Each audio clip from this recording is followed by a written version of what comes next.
अंबाजी भगवान शिव से विलग होकर अपने शरीर को भस्म किया, हिमालय के यहां जाकर के पार्वती जी के रूप में प्रकट हुए। हिमालय पुत्री पार्वती बाल्यावस्था से ही निरंतर ध्यानस्थ रहना शिव अनुराग में। जब किशोर अवस्था हुई, किसी से कोई संभाषण नहीं करती थी माता जी, हर समय भगवान शिव के ध्यान में निमग्न रहना, कठोर तप करना शुरू कर दिया। जो बिल्व पत्र सूख कर गिर जाते थे, माता जी उसको अपने मुख में रख करके पा लेती। एक बिल्व पत्र, अपर्णा, शरीर सूखने लगा। माता जी का नाम अपर्णा, भारी तपस्या। भगवान शंकर को एकदम बोध हुआ कि सती का जन्म पार्वती के रूप में हिमालय के यहां हो चुका है और वो हमारे लिए कठिन तपस्या कर रही है।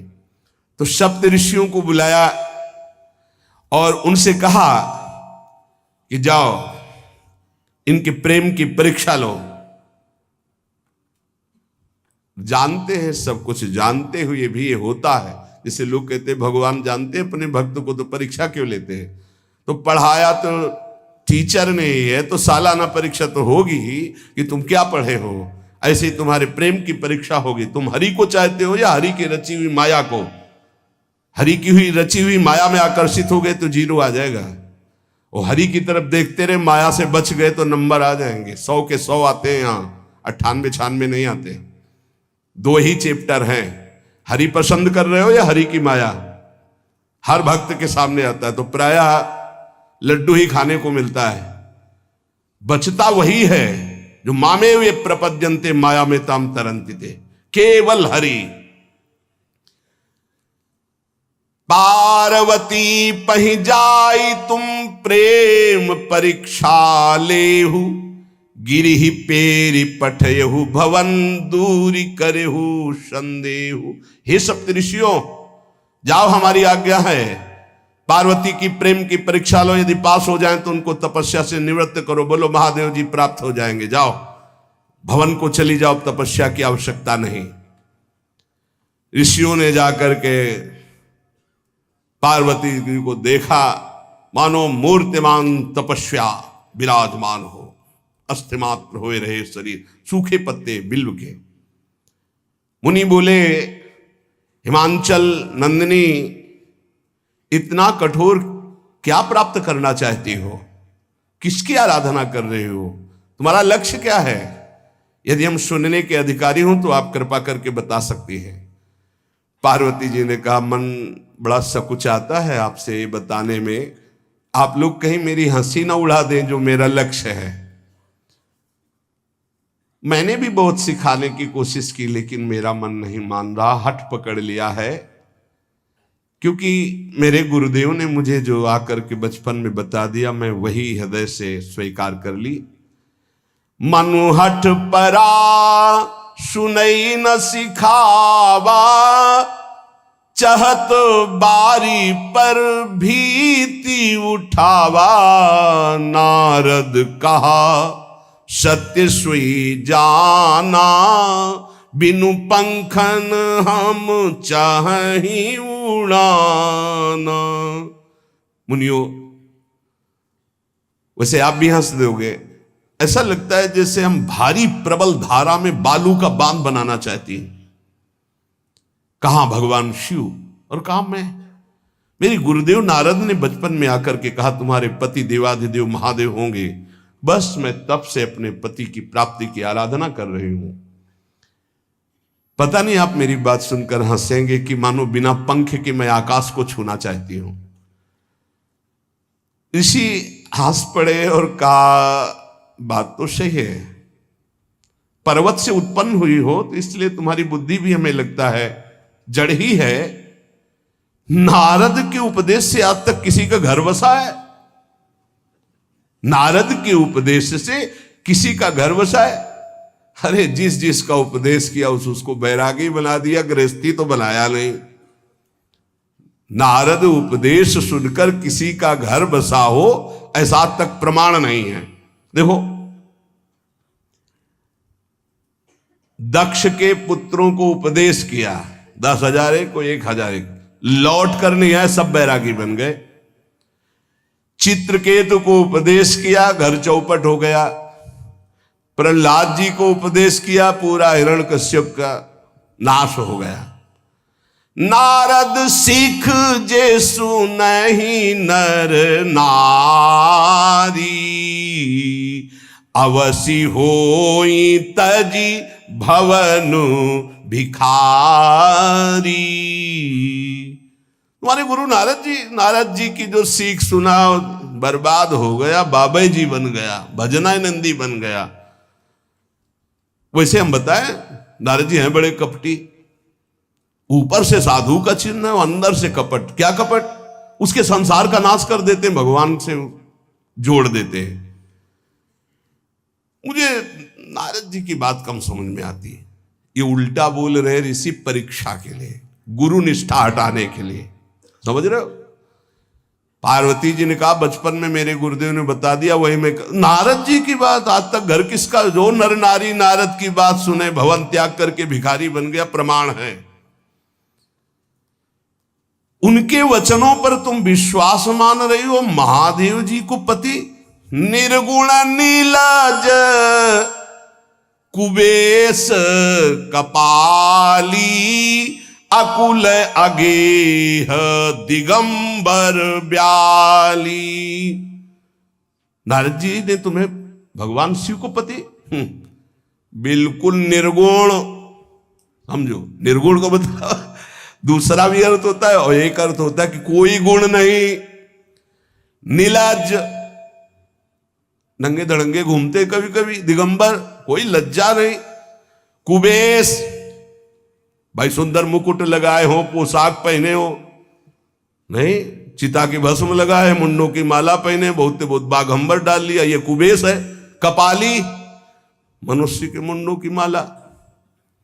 अकुल, आज तक कोई पता नहीं लगा कि किस कुल के हैं महादेव जी, क्योंकि सब कुलों के मूल है, मूल का मूल वही है, उनके मूल कोई है नहीं। आगे एक दीवाल नहीं है, 60,000 योजन का एक बरगद का पेड़ है, उसी के नीचे रहते। 60,000 योजन, 1 योजन 4 कोस, 1 कोस 3 किलोमीटर। कितना बड़ा वटवृक्ष? कैलाश में एक वटवृक्ष जिसके नीचे रहते 60,000 योजन का। 6 ऋतुएं शोभा देती उसी वटवृक्ष के। और कोई घर तो है नहीं महादेव जी के। और आभूषण भूल मत करना, बड़े बड़े विषैले सांपों का आभूषण कोई सोना चांदी नहीं पहनते महादेव जी। हमें लगता है ऐसा दूल्हा के लिए ऐसा तप। नारद जी ने ठग लिया तुम्हें, पागल बना दिया तुम्हें। देवाधिदेव महादेव के सुनो, इन्हीं ने शिक्षा दी थी सती को। ऐसे बौरे पति मिले, आग में जाके शरीर भस्म करना पड़ा। इसलिए हम तुम्हें बता रहे हैं कि बहुत सुंदर दूल्हा हम देख के आए हैं। हम जान गए थे कि तुम तपस्या कर रही हो। हरि का नाम सुना है? बैकुंठ में रहते हैं, बहुत सुंदर हरि है। यदि उनका आप वर्ण कर ले तो सुखी हो जाएंगे। बैकुंठ राजधानी, अब आभूषण उनके क्या कहना, पार्षद सही। ऐसे शिव जो चिता की राख लगाते हैं, सांपों की माला पहनते हैं, मुंडों की माला, सांप का जनेऊ, बाघंबर, हमें तो पसंद नहीं आए।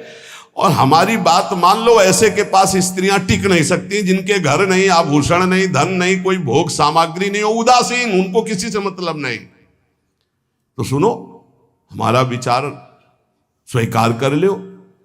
अति सुंदर सुचि सुखद सुशीला, गावहि वेद जासु जस लीला। असबर तुम्हि मिलावब आनी। बहुत सुंदर त्रिभुवनपति, बड़े सुशील, गुणवान, जिनका यश वेद गाते गाते अघाते नहीं है, कोई दोष नहीं, सद्गुणों के समुद्र, लक्ष्मीपति वैकुंठाधिपति।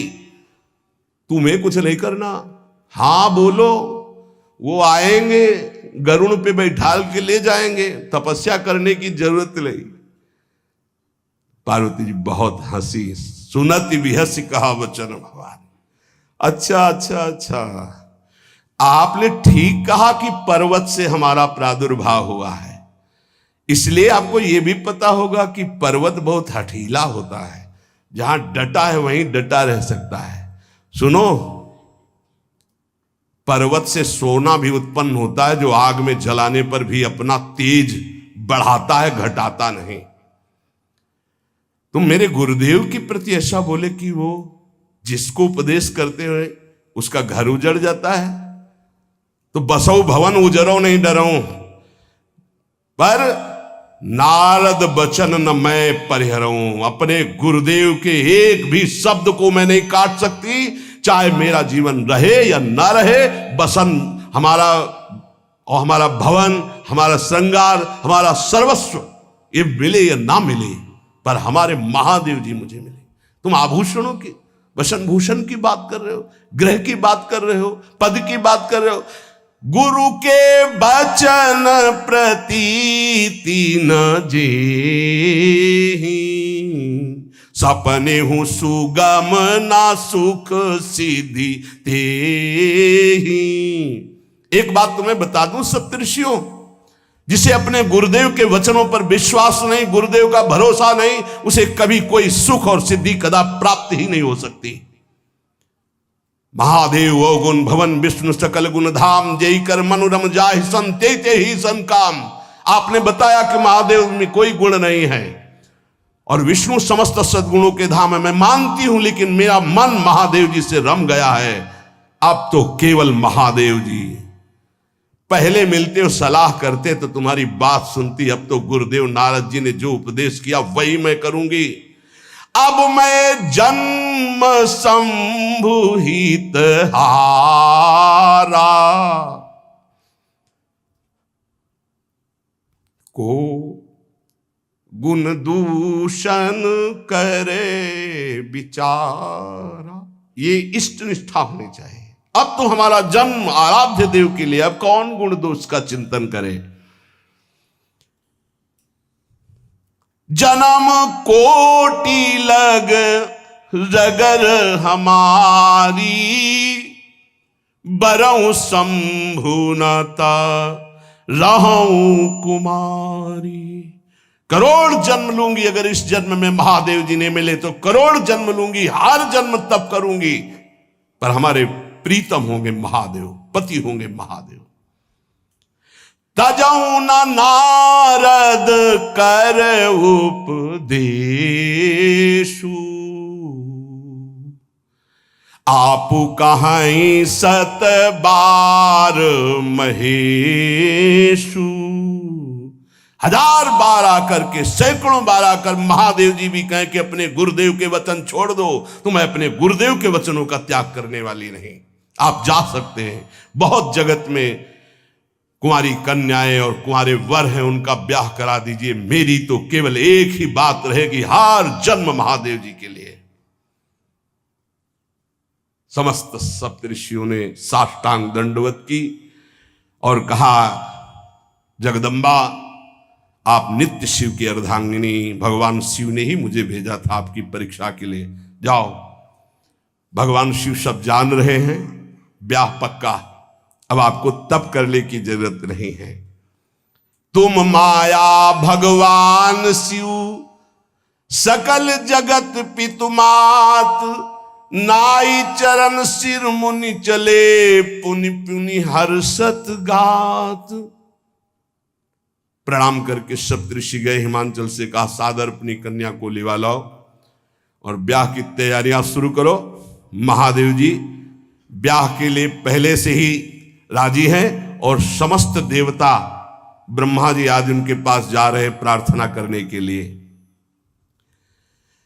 इधर जब पार्वती जी को लेकर हिमालय अपने घर पे आते हैं, तब भगवान विष्णु, समस्त देवता, ब्रह्मा जी कैलाश पहुंचे, जहां भगवान शिव विराजमान थे। सबने स्तवन किया और कहा, प्रभु बहुत दिन से एक लालसा है, सकल सुरन के हृदय शंकर परम उछाहु, निज नैनन देखा चाहे नाथ तुम्हार विवाह। भगवान विष्णु, ब्रह्मा जी, समस्त देवताओं ने कहा, प्रभु हम सबके मन में एक उत्साह है, आप दूल्हा हो, हम सब बराती हो, आपका विवाह देखना चाहते हैं। प्रभु ये उत्सव देख ले तो हमारा जीवन सार्थक हो गया, आप हां बोलो। कामदेव के मद को चूर करने वाले आपको दूल्हा रूप में देखना चाहते हैं हम सब। स्वामी का स्वभाव होता है सेवक को सुख देना। पार्वती जी ने अपार तप किया है आपके लिए, आप उनको अंगीकार कीजिए। भगवान विष्णु ब्रह्मा जी की प्रार्थना सुन करके भगवान शिव जी ने कहा, तथास्तु, ठीक है, ब्याह पक्का। देवताओं ने नगाड़े बजाए, फूलों की वर्षा होने लगी, देवाधिदेव महादेव की जय के नारे कैलाश में गूंजने लगे।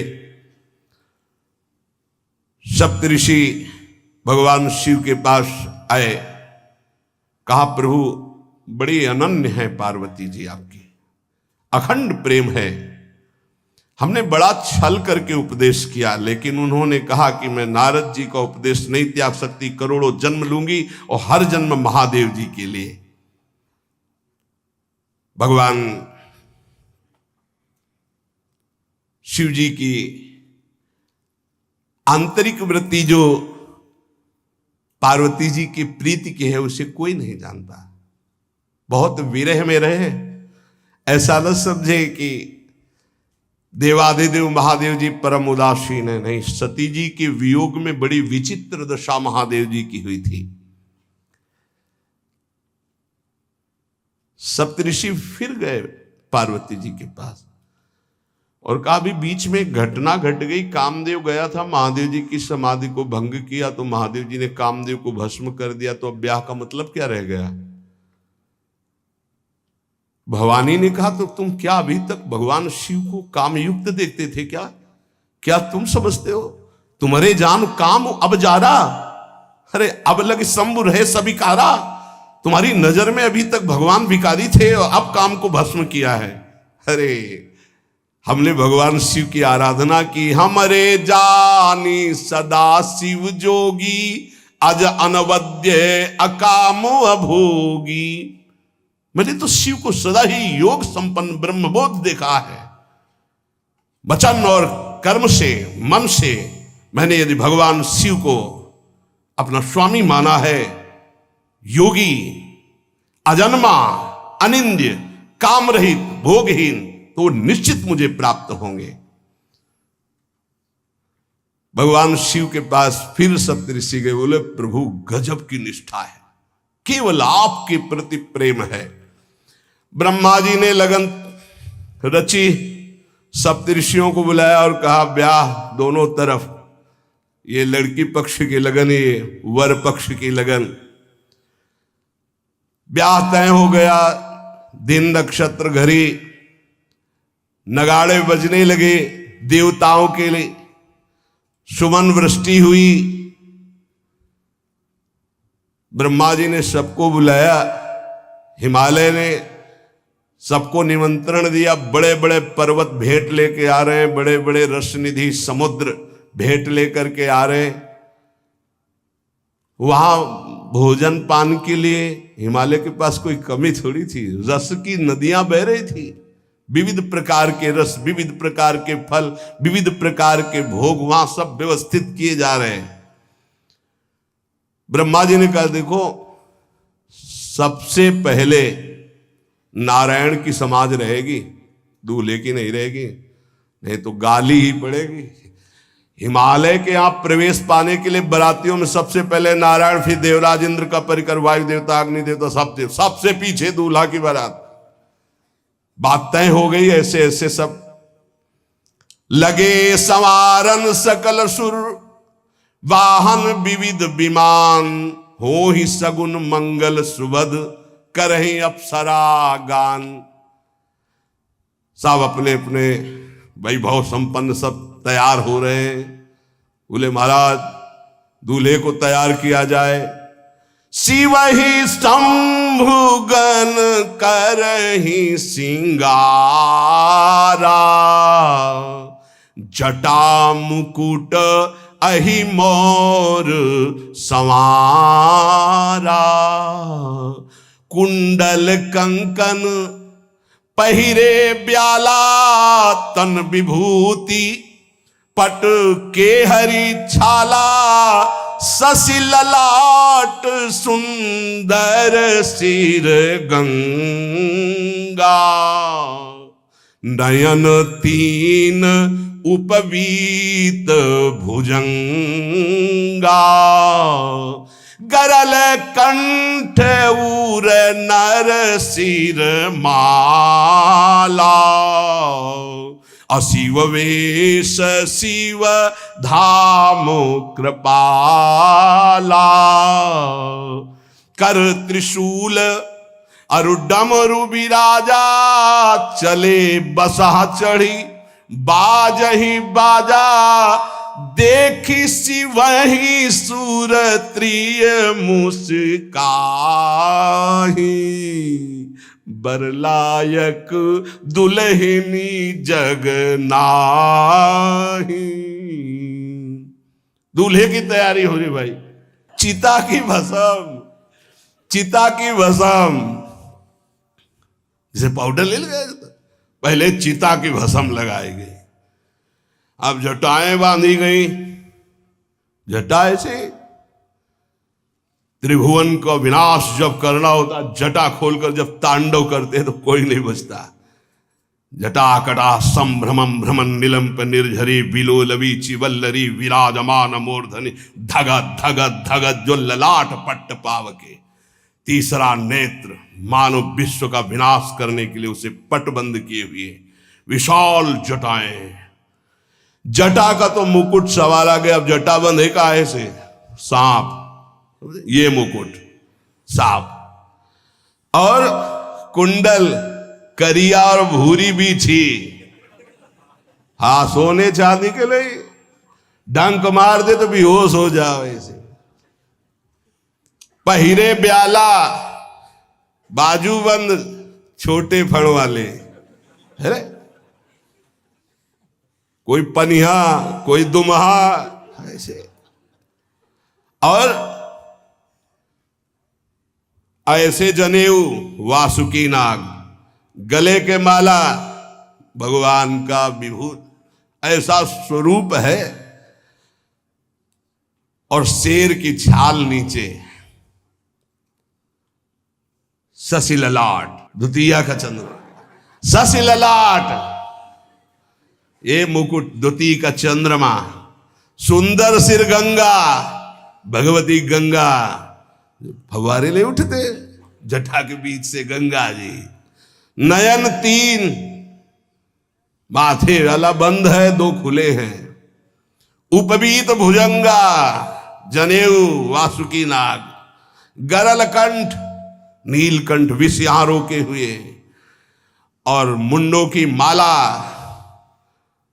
हाथ में त्रिशूल, डमरू बंधा हुआ, नंदकेश्वर पे सवार। बोले ऐसे दूल्हा के लिए दुल्हन तो त्रिभुवन में नहीं मिलेगी। ऐसा दूल्हा दुल्हन का मिलेगी। अच्छा, दूल्हा सज गया। ब्रह्मा जी ने देखा, बोले महाराज आगे आपकी सवारी। नारायण भगवान उनके चतुर्भुज पार्षद, शोभा सुगंध सौरभ आगे गरुण पे सवार, पीछे हंस पे सवार ब्रह्मा जी अपना परिकर, देवराज इंद्र, भगवान विष्णु जी दूल्हे की तरफ देखे। बोले महाराज विष्णु कहा अस बिहस तब बोल सकल दिशराज। बिलग बिलग होई चलो सब निज निज सहित समाज। कोई भी दूल्हे के पास मत फटको, पीछे रहने दो, सब अलग अलग समाज चलो। नहीं पानी नहीं मिलेगा हिमालय के अगर आगे ये हुई तो। अब तो वर अनुहारी बरात न भाई, हंसी करहियो पर पुरजाई। नारायण ने कहा कि दूल्हा के अनुरूप ही हम सब बराती नहीं भैया, दूल्हा सबसे पीछे, सब बराती क्रम से पहले हम, फिर ब्रह्मा जी, फिर देवराज इंद्र, ऐसे सब। भगवान शिव ने कहा तुम अपने पार्षद सब लिए हो, तो हम बुलाते हैं। श्रृंगी निकाली, जे ही बजाया तो भगवान शिव के पार्षद आ गए। शिव अनुशासन सुनि सब आए, प्रभुपद जलज शीस तिन, जय हो महाराज की आज्ञा करो। अरे बोले विवाह हमारा बहुत दिलों से आओ। घुचप्पा जैसे देखो ना, अगिया बैताल। हाँ अब कैसे शिव के बराती हैं, जरा ये आगे पार्टी तो निकल गई बंदनी। ये जो भगवान शिव ने बुलाया बरातियों को, अपने साथियों को मुखहीन विपुल मुख काहू, बिनु पद कर को बहुपद बाहू, विपुल नयन को नयन विहीना, रिष्ट पुष्ट को अति तन खीना। किसी के एक को मुख नहीं, केवल मांस का पिंड है, और किसी के पूरे शरीर में मुख ही मुख है। किसी के एक भी हाथ पैर नहीं है, लुढ़कता चल रहा है, और किसी के बहुत से हाथ पैर हैं। किसी के नेत्र नहीं है, किसी के बहुत नेत्र हैं, बड़ा विचित्र। किसी के हड्डी हड्डी है तो कोई बहुत मोटा है, कोई बहुत पतला है। तनखीन को अति पीन, पावन को अपावन, गति धरे भूषण कराल, कपाल कर सब सद्य सोनित तन भरे। खरस्वान सुमर सुकाल, मुख गन भेष अगणित को गने, बहु जिनस प्रेत पिशाच जोगी, जमात वर्णत नहीं बने। पिशाचिनी खून लपेटे नाच रहे, भगवान शिव का विवाह। और भूत और किसी के सुअर के मुंह, किसी के कुत्ता के मुंह, किसी के गधा के मुंह, बड़ा विचित्र भेष भगवान के शिव के पास। नाचहि गावै गीत, कौन अप्सरा गंधर्व नहीं, परम तरंगी भूत हो, ऐसे बच रहा है। ये गान हो रहा, हड्डी हड्डी है भूत की, भगवान शिव के सामने नाच रहा है, गा रहा। कैसा शोभा होगी, खून लपेटे पिशाचिनी, अगिया बैताल, रोड लाइट, अगिया बैताल, भगवान शिव की बारात। भूत प्रेत बड़े मौजियल, स्वामी का विवाह हो रहा है, खूब छिड़क कर नाच रहे, देख ले तो मूर्छा आ जाए। अब बनी है बारात, तो जस दूल्हा तस बनी बराता। बाजा कौन बाज रहे हैं? कोई गाल बजा रहा है, कोई मुंह बजा रहा है, वो बैंड थोड़ी बज रहे, कोई चीख रहा है। तो जैसे अलग अलग नहीं, तुरही बज रही, ये बज, वहां कोई बाजे नहीं, सब भूत है, भूत प्रेत पिशाचिनी, ऐसे स्वर निकल रहे हैं। अब भगवान शिव चले नंदिके पर सवार होकर, जस दूल्हा तस बनी बराता। हिमालय बड़े उत्सव में है, देवाधिदेव महादेव जी की महिमा हिमालय की पत्नी से नारद जी ने सब सुना रखी है।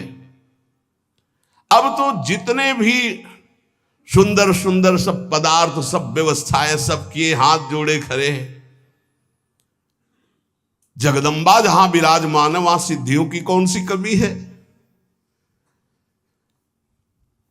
ये हुआ कि जय हो बारात पधार रही है, सामवेद का गान करते हुए गरुड़ पर विराजमान भगवान नारायण। सब हिमालय वासी ओहो धन्य है, धन्य, यही दूल्हा है, बाराती है। तो दूल्हा तो भी बहुत सुंदर होंगे, सब देख के लुभायमान हो गए, नारायण परिकर सब। पीछे देखा हंस पर सवार भगवान ब्रह्मा जी, चतुर्मुख, वेद सब। दूल्हा पीछे, गांव के नगर के लोग है ना, ये दूल्हा नहीं, सयाने लोग कहते हैं दूल्हा। दूल्हा तो ये तो ब्रह्मा जी है, देवराज इंद्र, ये दूल्हा? नहीं नहीं नहीं, ये दूल्हा नहीं, ये दूल्हे की बाराती है। वो गजब, इतने सुंदर दूल्हे के बाराती, तो दूल्हा तो फिर बहुत हृदय में आनंद है, उत्साह है। नगर की बालक बालिकाओं नववधुओं को ऐसे देख रहे, दूल्हा कौन है ऊपर से चढ़े। जब सब निकल गए तो बहुत हृदय में आनंद था कि अब दूल्हा के दर्शन होंगे। जोई दूल्हा की पार्टी आई, शिव समाज जब देखन लागे, भीतरी चले बाहन सब, जितले अगवाली कर ले आए थे, धोती संभाल के जान बचा के भागे। जो बड़े बूढ़े थे, जो महिमा सुने थे, वो धरि धीरज ताहां रहे सयाने, बड़ी हिम्मत करके रुके कि शिव हैं। लेकिन जो नौजवान बालिकाएं, बूढ़ी नौबहुएं, ये को वहां मंगलाचार में नहीं टिकी, सब अगवानी पे भाग पड़ी। धीरज धर करके बालक घर में पहुंचते, जवान पहुंचते, बहुएं, क्या बात है, तुम लोग भयभीत क्यों हो गए? कोई घटना घटी क्या ब्याह में? कहीं काह कही जाई न बाता, ये जमकर धार की धो बरियाता। बारात है, यमराज की पूरी सेना आ गई है। भैया दूल्हा देखा कैसा? बोले बरु बौराह बसह असवारा, ब्याल कपाल विभूषण छारा। देखा है दूल्हा? बरु बौराह, बावरा है। क्यों? बैल पे सवार है, सांप की माला पहने, भस्म चिता की लगाए, मुंडों की माला। अरे पूछो मत, ऐसा दूल्हा। दूल्हे के शरीर तन छार ब्याल कपाल भूषण नगन जटिल भयंकरा, संगभूत प्रेत पिशाच जोगिल बिकट मुख रजनी चरा। जी के लौट के बता रहे, भाग्य मनाओ, जो जियत रहा है बारात देखत, पुण्य बढ़ते ही कर सही। जिंदा लौट आए, बड़े पुण्य समझो। जो बारात देख ले और जिंदा रह जाए, बड़े भाग्य तिनके। देखी सो उमा विवाह घर घर बात सब लड़िकन। सबने कहा कि अगर दूल्हा को बाराती को देख के जिंदा रह जाए तो विवाह देख पावेगा, मतलब जिंदा नहीं रहेगा। जो बड़े बुजुर्ग थे वो समझा रहे, देखो भगवान शिव हैं, ये उनकी समाज है। सबको वास दिलाया गया।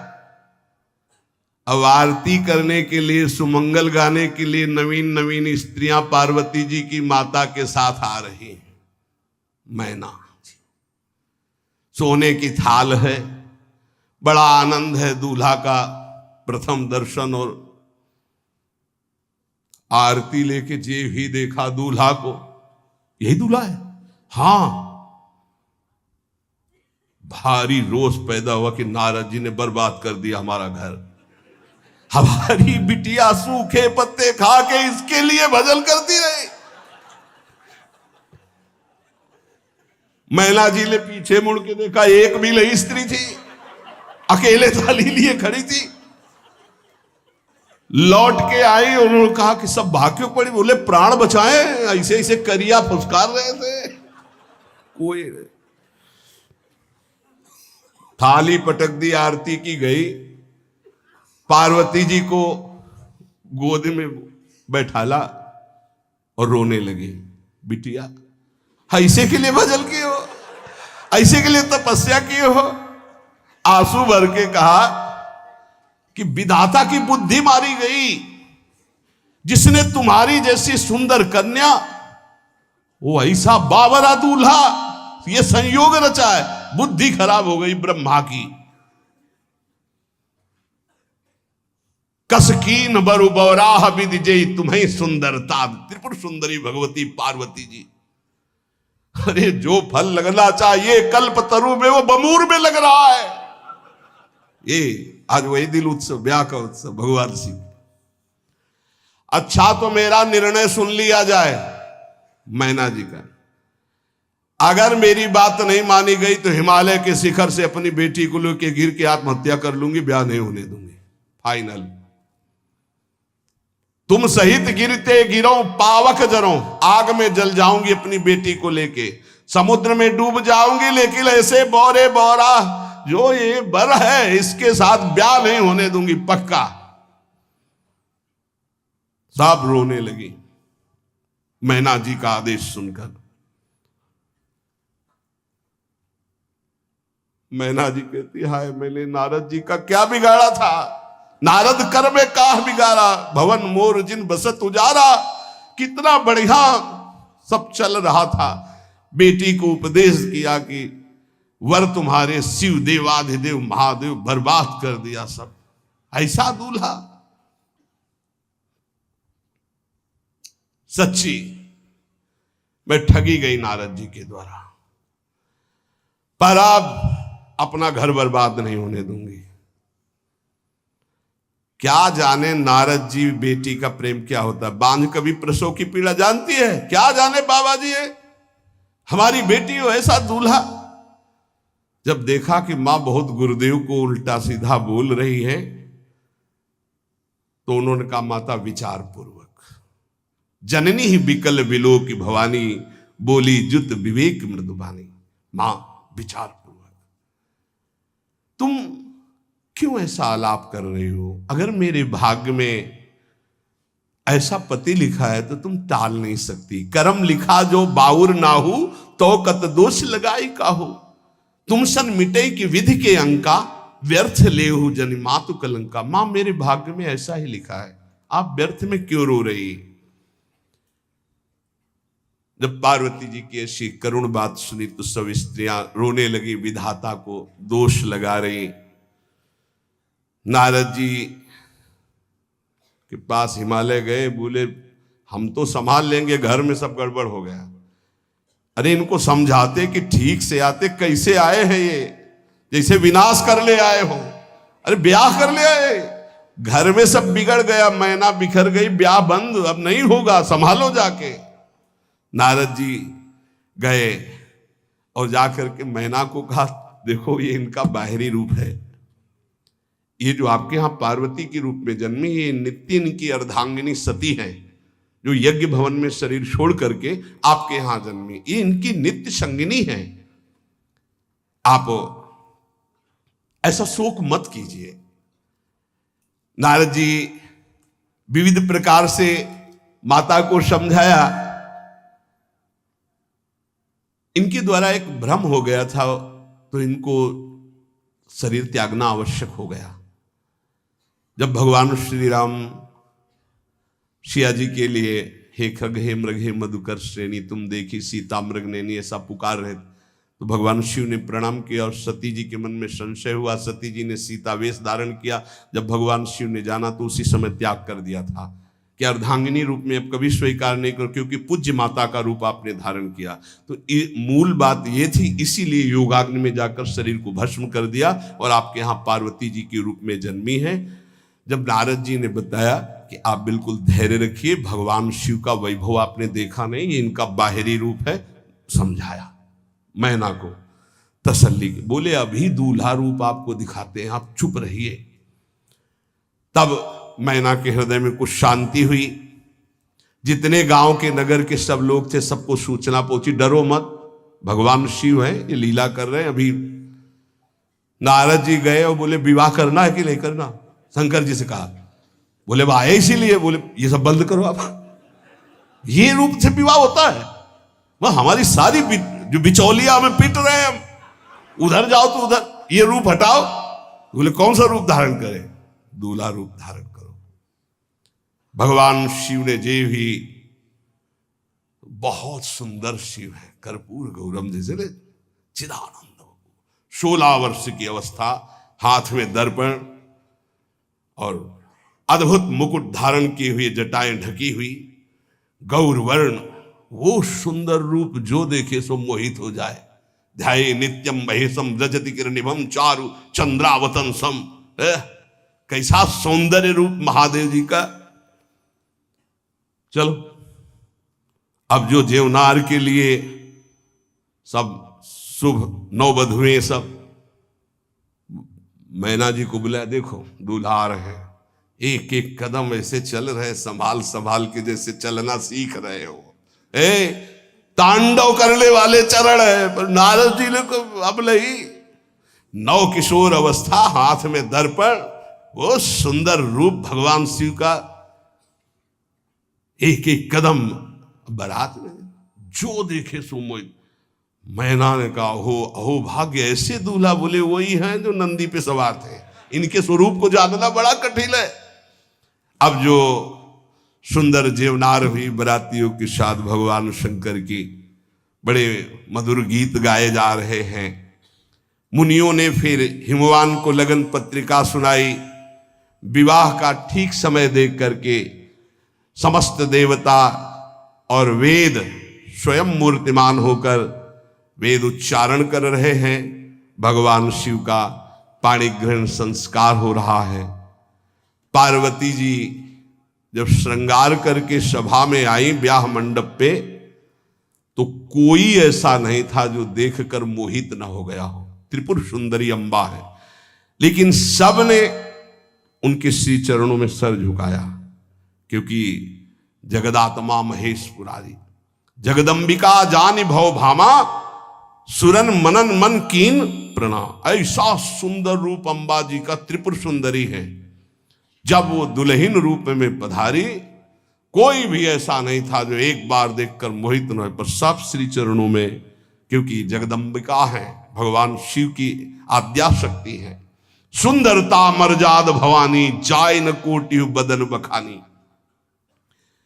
करोड़ों मुखों से यदि वर्णन हो तो इस समय जो पार्वती जी का सुंदर रूप है, नव किशोरी और दुल्हन रूप,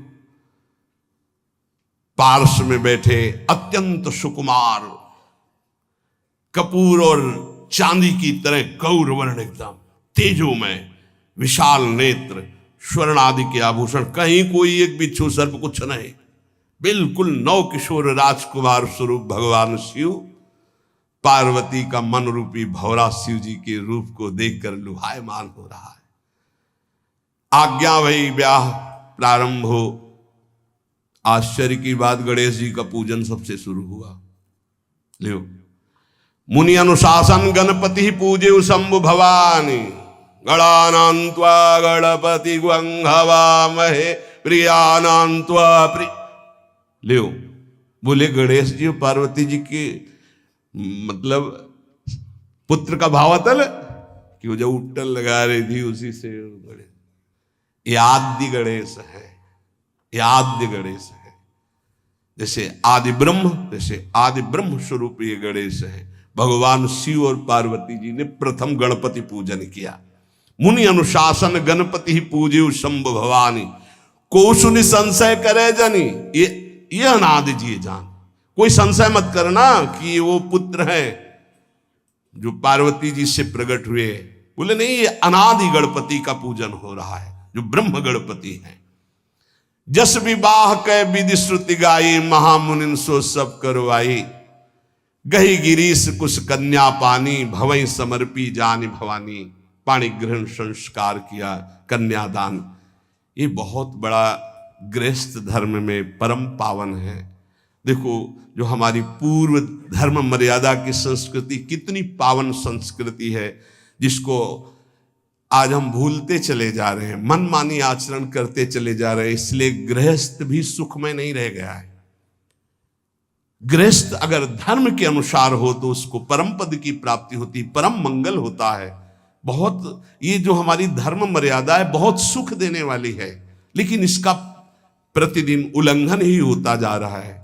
न माता से मतलब, न पिता से मतलब, मनमानी आचरणों से मतलब, जो मन जैसे आवे वैसे बहे, ये हमारी धर्म मर्यादा। देखो स्वयं भगवान कैसी मर्यादा है, पानी ग्रहण कर रहे, कुछ जल मंत्र, ब्रह्म ऋषि साक्षी, फिर पानी ग्रहण। पानी ग्रहण जब कीन महेशा,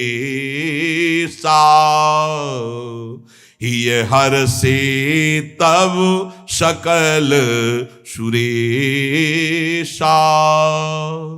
वेद मंत्र मुनि बर उच्चरहि, जय जय जय शंकर सुर करहि।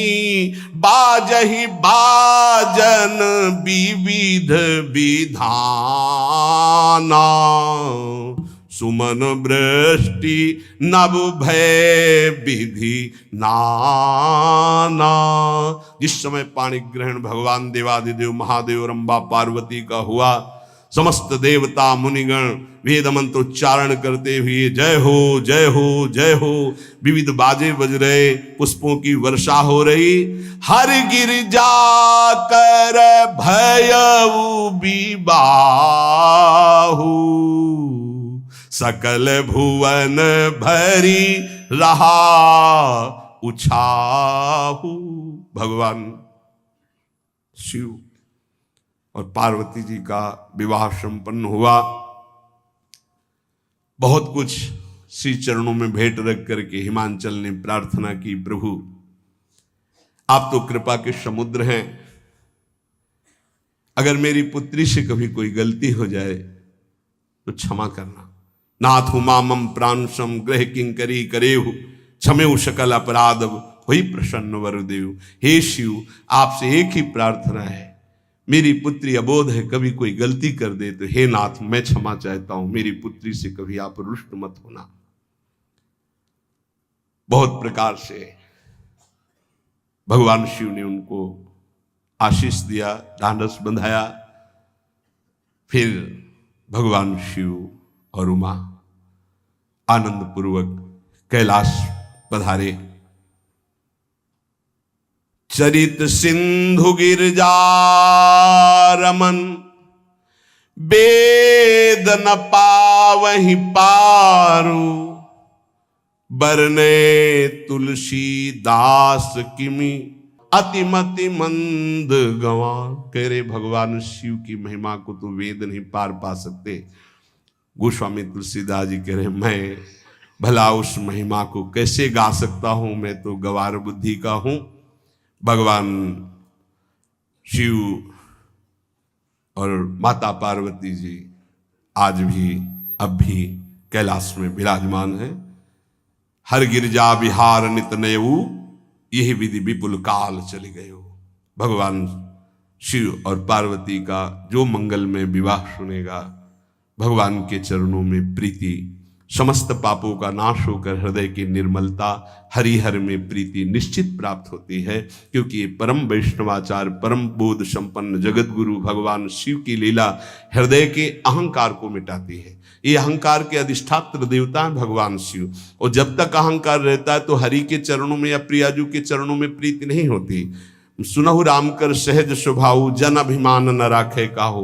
तो भगवान शिव जिस पर कृपा करते तो अहंकार का अपहरण कर लेते और दैन्य भरी भक्ति हरि के चरणों में हो जाती है। इसीलिए भगवान श्री राम अपनी अयोध्या वासियों से हाथ जोड़कर कहा, और एक गुप्त मत सबई कहां कर जोरी, शंकर भजन बिना नर भगति न पावे मोरी। भगवान शिव और पार्वती का ब्याह संपन्न हुआ, आज भी कैलाश में नित्य विहार करते हुए विराजमान है। ऐसे उनके चरणों को प्रणाम करके अपने आराध्य देव के चरणों में प्रीति मांगते हैं।